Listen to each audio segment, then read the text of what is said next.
Zee 24 तास एक पाऊल पुढे। कोल्हापुरात टोल विरोधी आंदोलनाचा भडका उडालाय। टोल विरोधी आंदोलनाला हिंसक वळण लागलंय। आंदोलकांनी 2 टोल नाके फोडलेत। फुलेवाडी आणि शिरोली या टोल नाक्यावर तोडफोड करण्यात आली आहे।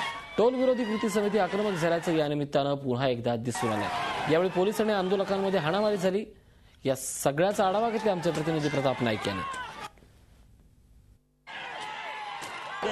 देणार नाही टोल आम्ही देणार नाही असं म्हणत आपण बघू शकता की कोल्हापूरकर सगळे रस्त्यावर उतरलेले आहेत। मोठ्या संख्येने शिरोली नाक्यावर जे आरबीचे टोल नाके आहेत त्या ठिकाणी सगळे जनता उतरलेली आहे। आपण बघू शकता की कोल्हापूर जिल्ह्यातून सगळीकडून ही लोक आलेले आहेत।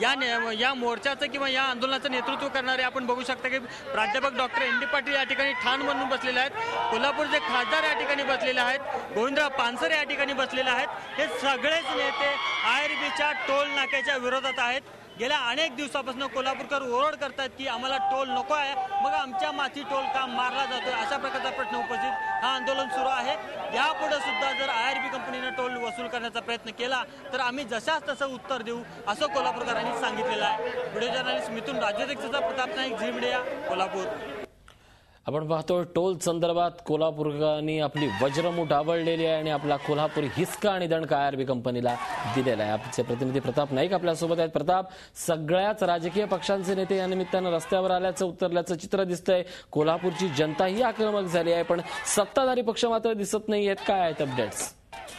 नक्की सत्ताधारी पक्षाचे या ठिकाणी कोणी दिसलेलं नाही। काँग्रेसचे जिल्हाध्यक्ष पद या ठिकाणी आले होते, पण आपण बघतो की अतिशय शांततेच्या पद्धतीने या ठिकाणी आंदोलन सुरू होतं, पण अचानक कोणीतरी लाईट घालवली आणि त्याच्यानंतर पोलिसांनी लाठीचार्ज केला।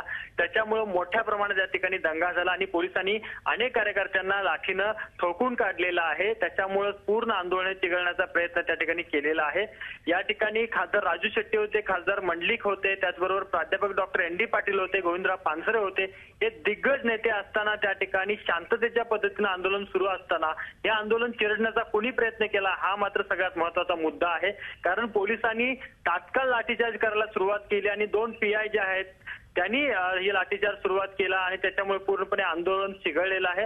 आता आंदोलन शांत झालं असलं तरी सगळे कार्यकर्ते रस्त्यावर ठाण मानून बसलेले आहेत। जोपर्यंत आरबी कंपनीचे टोल नाके इथून हलत नाहीत तोपर्यंत आम्ही हलणार नाहीत अशा प्रकारची वज्रमूठ कोल्हापूरकरांनी आवळलेली आहे। त्याच्यामुळे राज्य सरकारने याचा गांभीर्याने विचार करून तात्काळ टोल हद्दपार करावा अशा प्रकारची मागणी कोल्हापूरकरांची आहे। नक्कीच धन्यवाद प्रताप या साऱ्या माहितीबद्दल। या सगळ्या प्रकरणात जनतेनं संयम दाखवावा, पण त्यापेक्षाही पोलिसांनी जर वेळीच संयम दाखवला असता तर हे उग्र रूप कदाचित दिसलंच नसतं।